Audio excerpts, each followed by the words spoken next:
How's it going, everybody? Welcome back to Sick Eric Tech, and today we're going to be taking a look at Android 16, the Beta 1 version, and this is our first glimpse into the new Expressive Material 3 Expressive UI.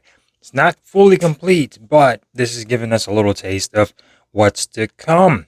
So thank you guys for joining me here on Sick Eric Tech. If you're not subscribed, please consider subscribing. If you're new here, thank you for joining me, and let's go ahead and jump down into it. So here we go. I got my Pixel 9 here, and I've been running the Android 16 beta for quite a while. And as you can see, we have some new improvements here. So let's go ahead and go into the About Phone. So here we got Android 16 May 5th security patch. And yeah, it's been updated to the new Beta 1 system. And this thing is pretty nice. This is a nice little overhaul for Android. As you can see right here, we get a nice little blurred section for your quick panels, which is a little bit different than just blacking it all out. You can still see a little bit of the background on there, which is quite nice. And now you can collapse or expand all of your little quick toggles right here. So you could sort of mix and match if you want. So if you were to click on it, you could make it smaller or you could make it larger just to balance things out. So if I want to click on that one, it'll make it larger, or undo. So if I want to click on it, you can make it larger, and you can sort of mix and match all your tiles right here. And if you want to add some more, there are more down here if you want to add. And of course, if you want to take off, just hit the little minus sign. So that's quite nice. You can see our little brightness slider has changed too. It looks a lot nicer with this little line over here. And whenever time you click on something, it'll sort of have a nice little expansion. So when you click on your flashlight, it'll sort of have a little bounce to it, so that's quite nice. If you want to click on something else, everything just looks a lot nicer on here. And if you go into your settings, everything is more categorized and more blocked off, as you can see right here. So let's go into network and internet. A little bit of a change here, a little bit more of a rounded edge, but still all lined with blocks off right here. Go into your net, whatever you want to go in there. You go into connected devices. Here is how everything looks. All of your apps right here. And as you can see right here, everything is sectioned off, which is quite nice. A little bit more cleaner. Go into sounds and vibrations. You get your media player, etc. Spatial audio. The toggles look a little bit different, but not too much of a difference right here when it comes down to the toggles, but a little bit more colorful when it comes down to that. Haptics. And of course, every little bar that you got, this slider, has this little line on it, which looks pretty nice. Of course, your volume has the same thing on there. If you were to expand it, etc., you get all your little sliders, which actually looks pretty cool. You go into your settings, and boom, we're back over here. And let's go ahead and go on to modes. So here we got all your modes as well. Display and touch. Go into your brightness level. Again, we have that nice new slider on there. All your toggles are lit up. You're already going to use adaptive brightness. You get some new animations right there. Your lock screen notifications. You can do compact view or full list view. Show scene notifications, show silent notifications, etc. Add text on screen. So if you want to add some text, you could add, your name or something. Dynamic clock, which will expand and make the clock smaller whenever you got notifications. Your now playing is still here. You could choose your default music player. Let's see. Tap to check phone. That's your double tap. Still no double tap to lock your phone. One of these days, Google will give us the double tap on the home screen to lock your phone. One of these days, they will. Navigation mode, you get your 3 buttons, and you get your swipe navigation. Swipe to invoke assistance, which will be you swipe along the bottom corners. You get your back sensitivity and your right edge, left and right. And of course, you still got your 3-button layout, your circle to search down there at the bottom. You can choose a screensaver if you would like that on there whenever you're docked or charging. Your colors still Only have natural and adaptive. Nothing new here. Looks like they might have added a little bit different photos, but that's about it. Your color contrast. You can adjust exactly how dark you want things as far as your contrast goes. You can have an outline on things, your touch diagnosis, your touch sensitivity. If you want increased sensitivity, say you have a screen protector on and you want a little bit more sensitive touch, you could adjust that as well. Your screen rotation, you get use auto rotate and face detection, which means it'll rotate depending on how you're looking at your device. And of course, your smooth display, which is, your 120 hertz refresh rate.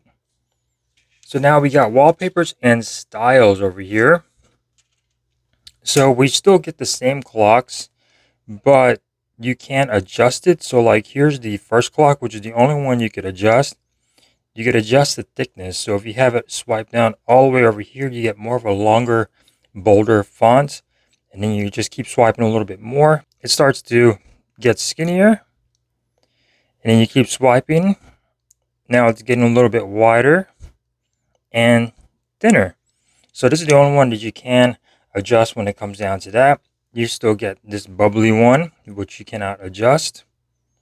And you still get all of your same clocks on here. So I would have liked to seen more clocks on this, but it is what it is. But I like keeping it on this one.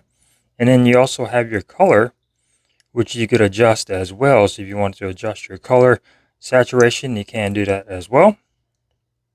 And you can also just have it to where it matches your lock screen. And then you have your size, which is shown when notifications aren't visible. So this will make it either smaller or larger. It'll adjust it. This is your dynamic clock right there. So that's quite nice. You get your shortcuts over here, all the same shortcuts. So going on over to home screen, you still have all your options to change your wallpaper. Going on over lock screen, again, you have those options as well. Going on over down here, you get your colors, which is going to be your color palette. You could choose between different color palettes of your accent colors, and you can use other colors if you want to as well. And then you got your icons. You could use themed icons, or you could use your stock normal icons. And your layout, you have your small, medium, large, or extra large when it comes down to your grid on your icons as well. Here is how the battery information used looks, battery saver, etc. Then we have a battery percentage. You can have your battery percentage in your battery. So we do have new icons for the battery, your Wi-Fi, and your signal, which is quite nice. And when you're charging the device, you get another little animation for your batteries. You can see right there. So you do get a black text inside a white battery. So it's definitely contrasty and very, very easy to read, especially when you're on your home screen. You can see right there, nice and easy to read all of your information up top. So that's quite nice. You swipe down, you are able to go into your clock. So this is how the clock looks. Again, it's not quite looking like that Expressive Material 3 UI that we saw on all those leaks. So it's not quite there yet, but there is the clock. And like I said, no double tap. You want to lock your screen. That's how that animation looks. And that little expansion. If you want to adjust your lock screen, you just long press. And now we can go over here. And now we get effects. So you could either have a shape, and you can swipe through these just by swiping your finger on there as well. So you have your shapes that you can do, so it'll have a color or surrounding. And if you have a person in the in your wallpaper, it'll sort of put them in the center. And you have different shapes that you could use as well. And of course, you could change the color of the background as well if you want to. And you could also adjust the color saturation if you want to as well. But now we get weather information. So we have local, and this will show the weather on your lock screen, sort of like what Samsung is doing. You could do foggy, and you could adjust the intensity of that if you want. You could do rain, and it'll sort of bounce off whatever photo you have on there. So that's quite nice. As you can see, it looks pretty good. And then you also get snow. So you can see the snow accumulating on the little Android guide and on the Google as well. And then you also get sunshine, which will show little beams of rays on there, which is quite nice. And then you also have cinematic, which will add 3D motion to your photo. But I like to keep the shape on there and then just change the color, and then we're done. So that's quite nice that you could do that. Of course, you have all your effects. You could do the same thing on your home screen. And you get all the stuff that we just went through earlier as well. Everything in Google still looks the same. Of course, everything in your Google Photos will still look the same.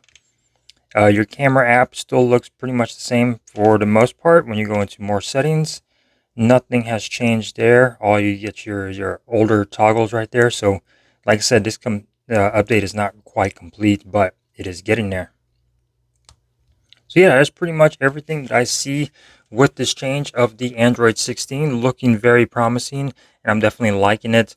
So thank you guys for watching. If you enjoyed this video, give it a thumbs up. If you didn't, give it a thumbs down, and I will see you next time here on Sick Eric Tech. Peace.